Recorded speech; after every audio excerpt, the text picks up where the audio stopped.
Hello बच्चों, आज मैं आपको कक्षा 5वीं की पाठ्य पुस्तक अपनी भाषा का पाठ नंबर 3 मीठी वाणी बोलिए रीड करवाऊंगी। जो मीठी वाणी बोलिए है इसमें है कि इस पाठ में मीठी वाणी बोलने के लाभ पर बल दिया गया है। मीठी बोली बोलने वाला सारी दुनिया को जीत सकता है। आशा है कि आप भी इस पाठ को पढ़कर हमेशा मीठी वाणी का ही प्रयोग करेंगे तथा जग में नाम कमाएंगे। आइए पाठ को पढ़ें। तो जो इस पाठ के अंदर ये बताया गया है कि मीठी वाणी बोलने से बहुत फ़ायदा होता है और मीठी वाणी से ही हम दूसरे का दिल जीत सकते हैं। और जो आप अगर मीठी वाणी बोलोगे तो आप हमेशा अपना नाम जग में कमाओगे। तो आइए अभी हम इस पाठ को पढ़ते हैं। एक बार की बात है, एक जिज्ञासु व्यक्ति चीनी महात्मा कन्फ्यूशियस के पास पहुंचा और उनसे पूछा, महात्मन यह बताइए कि दीर्घजीवी कौन होता है। कि एक बार की बात है कि एक जिज्ञासु व्यक्ति होता है जो जानने की इच्छा होती है जिसको। एक जानने की इच्छा वाला व्यक्ति चीनी महात्मा कन्फ्यूशियस के पास गया और उनसे पूछा कि महात्मा जी यह बताइए कि दीर्घजीवी कौन होता है। दीर्घजीवी का अर्थ होता है कि लंबे समय तक जीने वाला। तो उसने पूछा कि ऐसा कौन व्यक्ति है जो लंबे समय तक जीवित रहता है।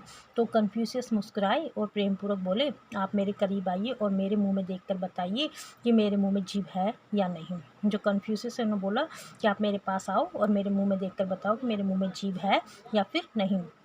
उस व्यक्ति ने कन्फ्यूशियस का मुंह खुलवा कर देखा और बोला, जी हाँ, जीभ तो है। उसने बोला कि जीभ तो आपके मुंह में है। अच्छा, पुनः देखिए और बताइए कि दांत है या नहीं।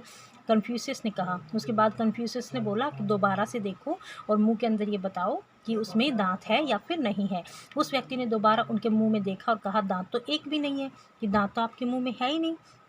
कन्फ्यूशियस उस व्यक्ति की बात सुनकर बोले, जीभ तो दांत उगने से पहले ही मुंह में आई थी, वह दांतों से पहले पैदा हुई थी, तो उसे जाना भी दांतों से पहले ही था, पर वह तो मुंह में ही मौजूद है, वह गई क्यों नहीं।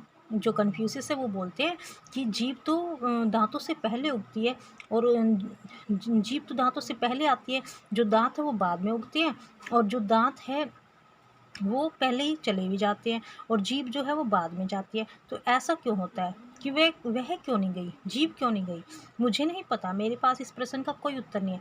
जो वो जिज्ञासु व्यक्ति है कि वो कहता है कि मुझे नहीं पता, मेरे पास इसका कोई उत्तर नहीं है, कृपया आप ही बताइए।